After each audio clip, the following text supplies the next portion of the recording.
50 ఎకరాలు ఉన్న రైతైనా సరే అధ్యక్ష, తెలంగాణలో ఆనాడు కాంగ్రెస్ పరిపాలన ఎంత గొప్ప పరిపాలన అంటే అధ్యక్ష, మహబూబ్ నగర్లో 50 ఎకరాలు ఉన్న రైతైనా సరే గుంపు మేస్త్రిగా పనిచేసే దుస్థితి అధ్యక్ష, హైదరాబాద్కి వచ్చి కూలీ చేసుకునే దుస్థితి. ఇది వాస్తవం అధ్యక్ష, వారికి కూడా తెలుసు. ఒక్క మాటలో చెప్పాలి అంటే తప్పకుండా చెప్తాం, అన్ని చెప్తాం.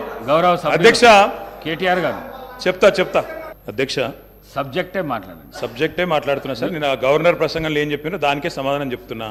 10 ఏళ్ళు విధ్వంసం జరిగింది అన్నారు. మరి 10 ఏళ్ల విధ్వంసం గురించి మాట్లాడితే 55 ఏళ్ల విధ్వంసం గురించి మాట్లాడాలన్నా వద్దా? 55 ఏళ్లు కాంగ్రెస్ పరిపాలనలో చేసిన జీవన విధ్వంసం చెప్పాలి. ఇప్పుడు గౌరవ సభ్యులు రామ్మోహన్ రెడ్డి గారు మాట్లాడుతూ రాజశేఖర రెడ్డి గారి పేరు తీసుకున్నారు, గత ముఖ్యమంత్రుల పేర్లు తీసుకున్నారు. పొన్నం ప్రభాకర్ గారేమో ఆంధ్రప్రదేశ్ చరిత్ర మాట్లాడొద్దంటారు. మరి రామ్మోహన్ రెడ్డి గారేమో గతంలో ఉన్న ఆంధ్ర ముఖ్యమంత్రుల పేర్లు తీసుకున్నారు. పేర్లు తీసుకున్నప్పుడు చెప్పకపోతే ఎట్లా అధ్యక్ష? వాస్తవాలు చెప్పాలి, చరిత్ర చెప్పాలి, అర్థం చూపెట్టాలి కదా సార్. 55 ఏళ్లు పరిపాలించే అవకాశం ఇచ్చినప్పుడు సాగునీరు ఇవ్వలేని అసమర్థులు, తాగునీరు ఇవ్వలేని అసమర్థులు, కరెంట్ ఇవ్వలేని అసమర్థులు, వాళ్ళ అసమర్థత గురించి చెప్తే ఉలికిపడ్డం ఎందుకు అధ్యక్ష? అధ్యక్ష ఇంకొక మాట కూడా నేను విజ్ఞప్తి చేస్తా ఉన్నా. ఇది మొదటి రోజు అధ్యక్ష. మొదటి రోజే ఇంత ఉలికిపడితే ఎట్లా అధ్యక్ష? మొదటి రోజు ఇంత భయపడితే ఎట్లా? ఒక్కొక్క మంత్రి గారు లేసి అప్పుడే ఉలికిపడి మాట్లాడుతున్నారు. అంత భయం ఎందుకు సార్? అధ్యక్ష నిర్మాణాత్మక సూచనలు చేయాలన్నారు భట్టి గారు, వి వెల్కమ్ ఇట్. కానీ మీరు నిర్మాణాత్మకమైన గవర్నర్ ప్రసంగం ఉంటే, విధ్వంసంగా ఉండకపోతే, వాస్తవాలు చెప్తే మేము కూడా వాస్తవాలు చెప్పేటోళ్ళం. మా అధ్యక్షుడు స్పష్టంగా చెప్పారు, కొత్త ప్రభుత్వం వచ్చింది, తొందరపడకండి, ఒక 3 నెలలు సమయం ఇద్దాం, అట్రఫ్లాప్ అవుతారు ఎట్లాగూ, కానీ 3 నెలలు సమయం ఇద్దాం.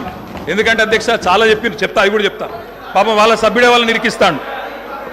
అధ్యక్ష ఒక్క మాటలో చెప్పాలంటే తెలంగాణలో అధ్యక్ష ఒక్క మాటలో చెప్పాలంటే ఏంది అధ్యక్ష కాంగ్రెస్ పరిపాలన? బొంబాయి, బొగ్గుబాయి, దుబాయ్. ఆనాడు ఇదే కదా అధ్యక్ష. మొత్తం ప్రజలు వలసలు పోయే దుస్థితి, రైతులు మొగులు దిక్కు చేసే దుస్థితి, మొత్తంగా ఆఖరికి ఇవాళ అక్కడ కూర్చున్న ముఖ్యమంత్రి గారి సొంత జిల్లాలోనే గంజి కేంద్రాలు అధ్యక్ష. ఇందిరమ్మ రాజ్యం అంటే గంజి కేంద్రాలు, ఆకలి సావులు, ఎన్కౌంటర్లు తప్ప ఏముండే అధ్యక్ష? ఇది గొప్పగా చెప్తున్నారు అధ్యక్ష. ఆ రోజుల్లో ప్రాజెక్టులు కట్టకున్నా, పైసలు తరలించకపోయినా ఆంధ్రాకి మౌనంగా మంగళహారతులు పట్టింది తెలంగాణ కాంగ్రెస్ నాయకులు కాదా అధ్యక్ష? ఆనాడు మేము రాజీనామాలు చేస్తుంటే, గొంతు చించుకుంటుంటే, పేగులు దిగేదాకా కొట్లాడుతుంటే, పదవుల కోసం పెదవులు మూసుకున్నది ఎవరు అధ్యక్ష? ఇలా బాగా మాట్లాడుతున్నారు అధ్యక్ష. ఇంకొక మాట చెప్తా ఉన్నా, ఇదే శాసనసభ అధ్యక్ష తెలంగాణ పదం నిషేధిస్తే ఒక్క కాంగ్రెస్ నాయకుడు మాట్లాడిండా అధ్యక్ష? ఇదే శాసనసభలో అధ్యక్ష అక్కడ కూర్చున్న ముఖ్యమంత్రి కిరణ్ కుమార్ రెడ్డి గారు, మా హరీష్ రావు గారు లేచి మాకు నిధులు ఇవ్వరా అని అడిగితే, ఒక్క పైసా ఇయ్యా, ఏం చేసుకుంటావో చేసుకోపో అన్నప్పుడు ఒక్క కాంగ్రెస్ నాయకుడు మాట్లాడిండా సార్? ఇలా బాగా మాట్లాడుతున్నారు. పదవుల కోసం పెదవులు మూసిన చరిత్ర ఖచ్చితంగా తెలంగాణ కాంగ్రెస్ నాయకులదే. అందులో రెండో అభిప్రాయం కూడా అవసరం లేదు అధ్యక్ష. I'm not yielding sir. ఎందుకంటే మీరు నాకు రెస్క్యూకి రావాలా. మేము ప్రధాన ప్రతిపక్షం 39 మంది ఉన్నాం ఇక్కడ. మాటికి ఒక్కసారి ఇంటర్ఫియర్ చేస్తే మాకు కూడా సమయం ఇవ్వాలా. మీరు మాకు కూడా 4 సభ్యులకు మాట్లాడే అవకాశం ఇవ్వండి. మాటికి మంత్రి గారు చెప్పడం ఏందండి? సమాధానం చెప్పలేరా అధ్యక్ష? అంత భయం ఎందుకు? సమాధానం చెప్పలేరా అధ్యక్ష? సమాధానం చెప్పలేరా సార్? వీళ్ళు తర్వాత చెప్పమనండి సార్, మా రిప్లై అయిపోయిన చెప్పమనండి అధ్యక్ష.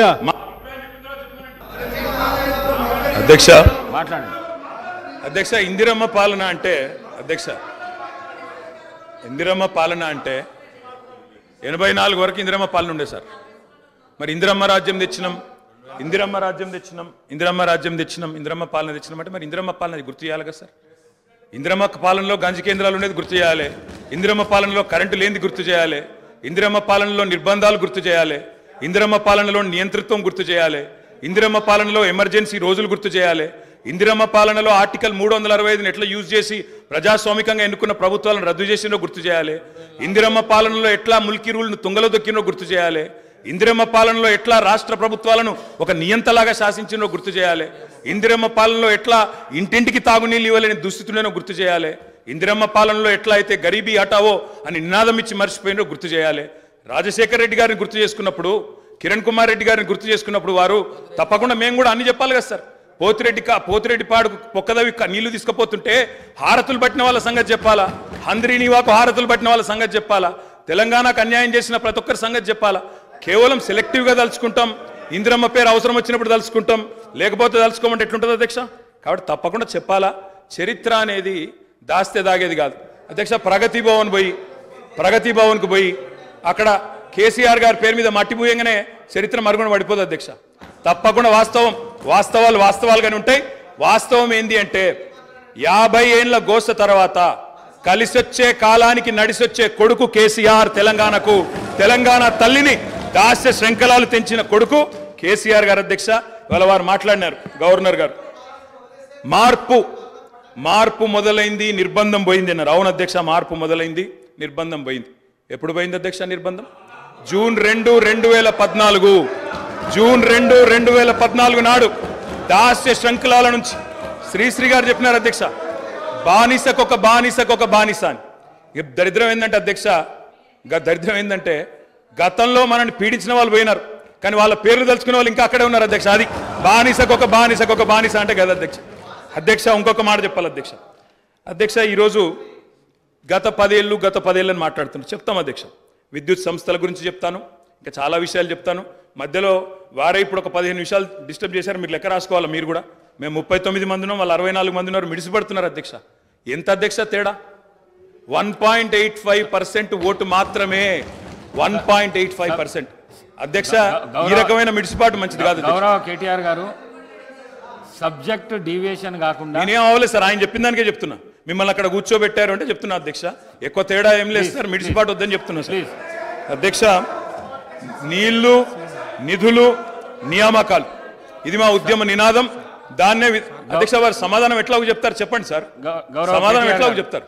ఒక ఆయన ఆటో రాముడు కృష్ణానగర్లో మొత్తం సినిమాకి సంబంధించిన వాళ్ళే ఉంటారు. సురభి నాటకాలు వేసేవాళ్ళు, సినిమాలో చిత్రసీమలో ఎక్స్ట్రా క్యారెక్టర్స్ అంటారు. ఏమంటారు వాళ్ళను? ఎక్స్ట్రా ఆర్టిస్టులు అంటే ఏమంటారు? జూనియర్ ఆర్టిస్టులు కృష్ణానగర్లు ఉంటారు. టీఆర్ఎస్లో ఒక జూనియర్ ఆర్టిస్టు ఆడేదో సమావేశానికి పోయిందంట, ఆడ ఆటో కనిపించిందంట, ఆటో ఎక్కి ఆటో రాముడు ఆఫీస్కి పోయిందంట. మళ్ళీ దాంట్లో మాత్రము లోపల కెమెరా పెట్టిరు అధ్యక్ష. ఆయన ఎక్కింది దిగింది షూటింగులు చేయడానికి. ఏంది అధ్యక్ష ఈ డ్రామా? ఏంది డ్రామా? ఏంది ఇది? మేము ఈ తెలంగాణ సమాజంలో ఉన్న ఆడబిడ్డల్ని హక్కున చేర్చుకోవాలన్న ఆలోచనతోని, ఒక మంచి ఆలోచనతోటి ఆర్టీసీ బస్సుల్లో ఆడబిడ్డలకు మేము ఉచిత ప్రయాణం కల్పించినాం. 2014 నుంచి 2019 వరకు మంత్రివర్గంలో ఒక్క ఆడబిడ్డకు కూడా మీరు మంత్రి పదవి ఇవ్వకపోయినా, అక్కడ ఉన్నవాళ్ళు ఏ రోజు కూడా ఒక్క ఆడబిడ్డకు కూడా మంత్రి పదవి ఎందుకు ఇవ్వలేదు సార్ అని అడిగిన వాళ్ళు కాదు పాపం. ఎందుకంటే అడిగేంత సాహసం చేస్తే వాళ్ళకు ఆ ఉండే ఉద్యోగం కూడా ఉండదన్న సంగతి వాళ్ళకి తెలుసు. కాబట్టి వాళ్ళు మంత్రి పదవులు ఇవ్వకపోయినా కోట్లాది మంది ఆడబిడ్డలకు మా పొన్నం ప్రభాకర్ గారు మేము మొదలుపెట్టిన బస్సు ప్రయాణాన్ని టోటల్గా ఆడబిడ్డలందరికీ కూడా చెప్పి ఉచితంగా బస్సు ప్రయాణం ఇస్తే దాదాపుగా అధ్యక్ష ఇప్పటి వరకు 15,21,00,000 ప్రయాణాలు ఆడబిడ్డలు ఉపయోగించుకున్నారు. 535.52 కోట్ల రూపాయలు ఇప్పటివరకు ఈ ప్రభుత్వం ఆడబిడ్డల కోసం ఖర్చు పెట్టింది అధ్యక్ష. ఒక మంచి పని చేసినప్పుడు అభినందించడానికి నోరు రాకపోయినా ఆ నిర్ణయాన్ని వ్యతిరేకించుకుంటూ నిరసన తెలుపుతూ ఒక ఆటోని తీసుకొచ్చి అక్కడ తగలబెట్టింది అధ్యక్ష. కిరాయి పైసలే వెళ్తలేవు, సంసారం నడుస్తలేదన్న ఆటో డ్రైవరు ఆటో తగలబెట్టిందంటే ఆటో తగలబెట్టడానికి ఎన్ని పైసలు కావాలి అధ్యక్ష? ఆటో రౌండ్ ఆటోలో ఎక్కి తిరిగిందంట, ఆయనకు ఇంకొక ఆయనకు ఆటో ఖర్చులు వెళ్ళదంట, ఆయన తీసుకొచ్చి ఆటో తగలబెట్టిండంట. ఏంది అధ్యక్ష ఇది? అసలు ఇది ఏమైనా తెలంగాణ సమాజానికి మనం ఏం సందేశం ఇవ్వదలుచుకున్నాము? ఇంకొక నటుడేమో 100 రూపాయలు పెట్టి పెట్రోల్ కొనుక్కుంటాడు, కానీ 10 పైసలు పెట్టి అగ్గిపెట్ట కొనుక్కోడు, అగ్గిపుల్ల దొరకదు. మన కవులకు కళాకారులకు తెలంగాణ నిలయమని మనందరికీ తెలుసు అధ్యక్ష. కానీ నటులకు కూడా కొదవ లేకుండా పోయింది. ఒక్క నటుని కూడా మెతుకుతే ఇద్దరిద్దరు నటులు దొరుకుతారు అధ్యక్ష. ఈ ప్రభుత్వం నడుపుతున్న విధానాన్ని చూడలేక. కాబట్టి ఇవాళ నేను ఒకటే సూచన చేస్తున్నా, అక్కడ ఉండే మా సోదరిమణులకు మా సోదరులకు ఒక మంచి నిర్ణయం తీసుకున్నాం మన ఆడబిడ్డల కోసము. దానివల్ల ఆదాయం కూడా పెరిగింది.